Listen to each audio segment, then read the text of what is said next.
Today is March 8th, 2023, and I had hyperbaric oxygen therapy as usual today. It's basically like a part-time job for me right now with the commute and everything, but it's good to get out and do something at least. I have only 5 sessions left, so it's coming to the end, and then I see the surgeon next week, and hopefully I'll be able to start incorporating sitting back into my routine and be able to get off my side a little bit, and so getting close to it. But today at hyperbaric oxygen therapy, we continued watching Lord of the Rings, so started the Two Towers movie, which is the second one. And I just thought I would share another lesson that I realized when I was watching Lord of the Rings today. So in the movie, there's this region in Middle Earth called Rohan, and the king of Rohan is, when you first see him, he looks like he's dying, basically. He's old and just wrinkles everywhere. His skin is pale. His head is sunken. His eyes have like this weird film over them. He just looks like weak. He can barely speak. And at this point in the movie, Rohan is in trouble. The king's people are being raided by orcs and slaughtered randomly, and the king is so weak that he's unable to do anything about it. He just is sitting there and just kind of letting it all happen. And there's this character called Wormtongue, and Wormtongue is kind of like the king's advisor. And he sits there and he just whispers these lies into the king's mind.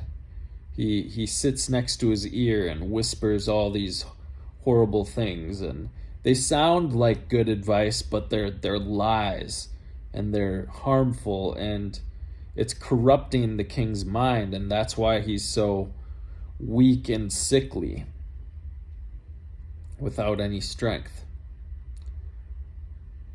And so I was just thinking about how this happens so often in real life.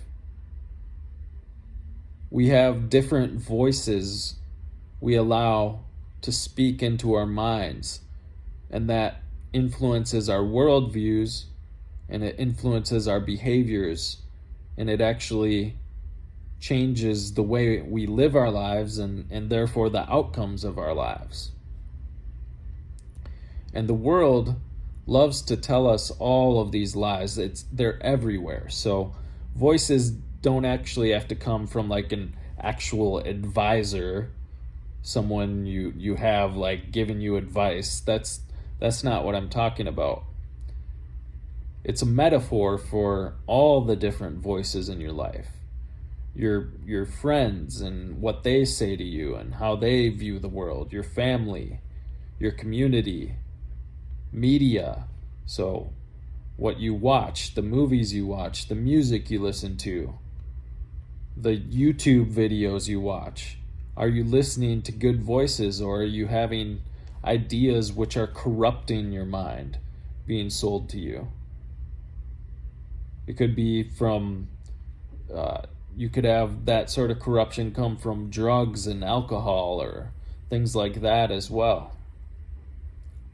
But you really got to pay attention to these voices that are informing your worldview.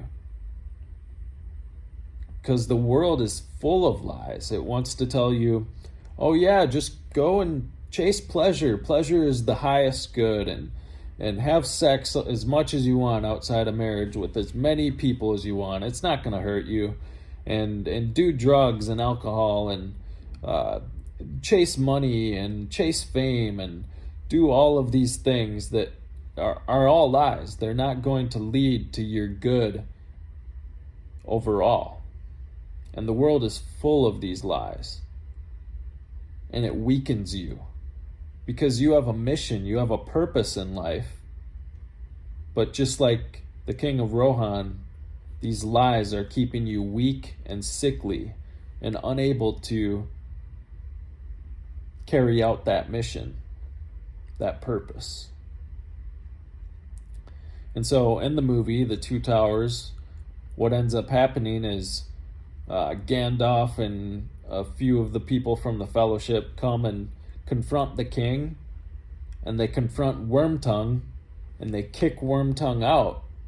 And as soon as they kick him out, the king just immediately starts coming back to life. He gets color to his complexion, the wrinkles start to go away, he starts to sit up straighter, he starts to talk, and his eyes light up, and he recognizes his daughter, and he regains his strength, and he grips his sword and realizes his hand strength and realizes who he is.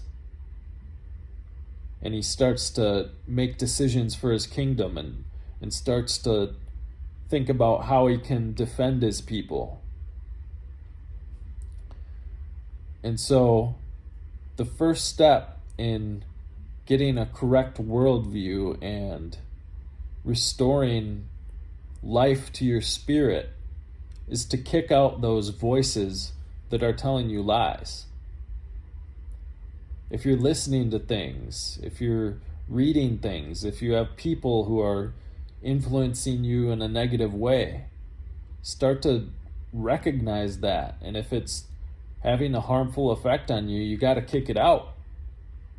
And once you do that, then your strength will start to be restored. You'll start to have clarity of mind. I mentioned drugs and alcohol earlier. That was something that had a hold of my mind for many years. And when I got sober, I realized how much that had happened because my mind started to clear and I started to be able to form cohesive thoughts. And that was something I didn't have when I was on drugs and alcohol. I was just a degenerate. Oh, I'm drunk. Look at me. I was a fool. That stuff isn't good for you. It might feel good in the moment, and it might seem good, just like Wormtongue's words seemed good to the king. They sounded like good advice, but they were lies. And so, you gotta root that stuff out. And when you do, your mind will start to be restored. One of my favorite Bible verses is Romans 12:2. Do not be conformed to this world, but be transformed by the renewal of your mind. And so, something to think about today. That's all I have for you. Peace.